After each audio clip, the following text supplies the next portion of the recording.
So entry of glutamine and carbon dioxide. Second step is entry of aspartate, and then third step there will be ring formation, and then there will be modification of and transfer of ring. So ring, oxidation of ring, entry of PRPP and decarb. You can see entry of PRPP at last. In purine synthesis, you have seen PRPP. This is PRPP. This is carbon and this is phosphate, and here pyrophosphate. This is PRPP. PRPP, on PRPP the whole building was made. Whole building was made. Purine building was made. Okay, whole block of purine was made. And but in pyrimidine synthetic pathway, first building is made. This building block is made, and this block is transferred to PRPP. You remember this difference. So you can see we have, though we have like 6 enzymes, but we have only 3 proteins.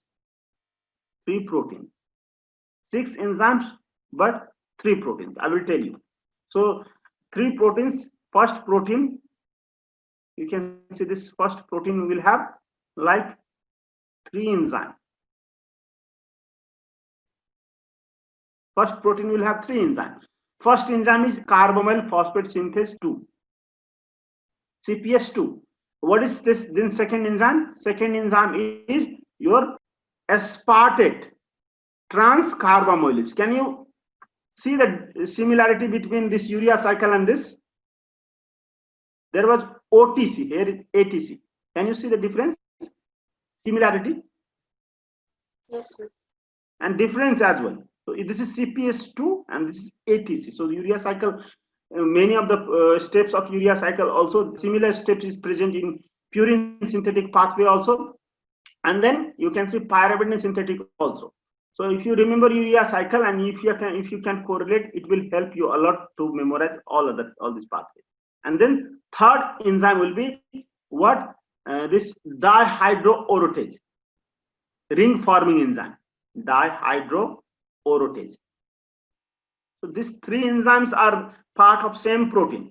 And then second enzyme happen to be an enzyme that is actually present at outer face of inner mitochondrial membrane. So this enzyme is dehydrogenase enzyme, dihydroorotate dehydrogenase. This is dehydrogenase, means this is oxidoreductase enzyme. Now this third protein happen to be a divalent protein. So because deficiency of that divalent protein causes orotic aciduria, and this is called UMPS. This protein is called UMPS, uridine monophosphate synthase.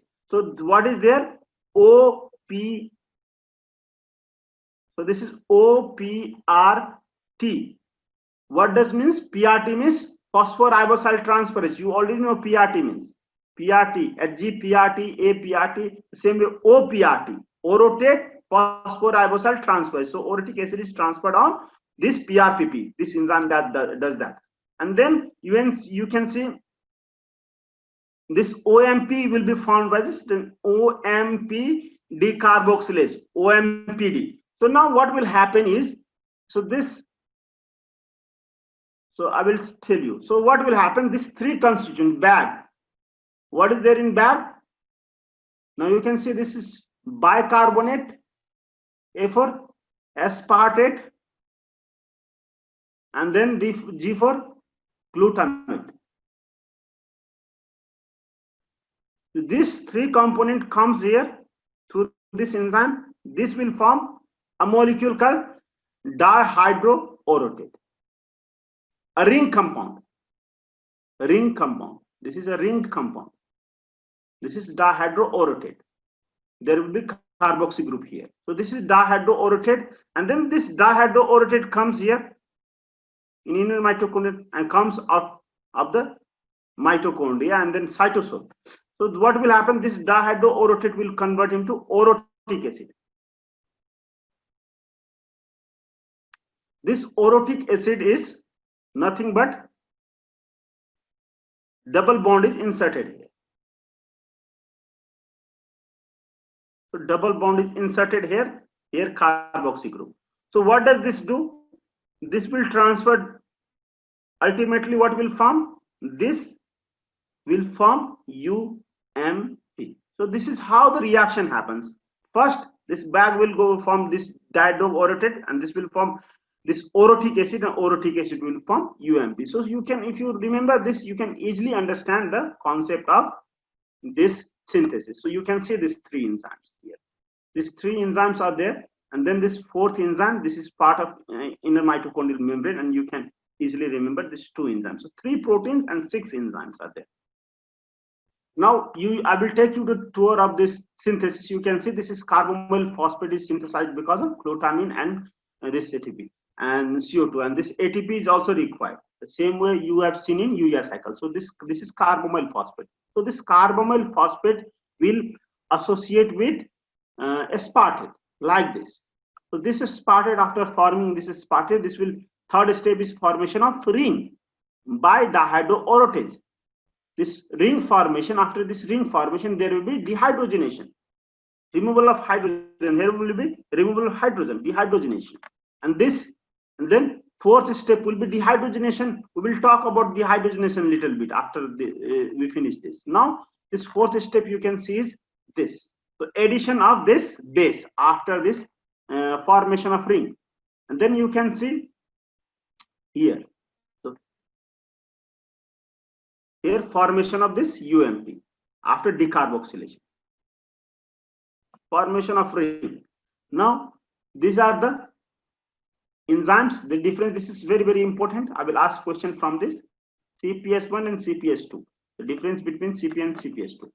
So these are the steps you can see. You can see these are the steps: step 1, step 2, step 3, and this is all step 3, step 1, 2, 3. These are catalyzed by one enzyme. I have already told you.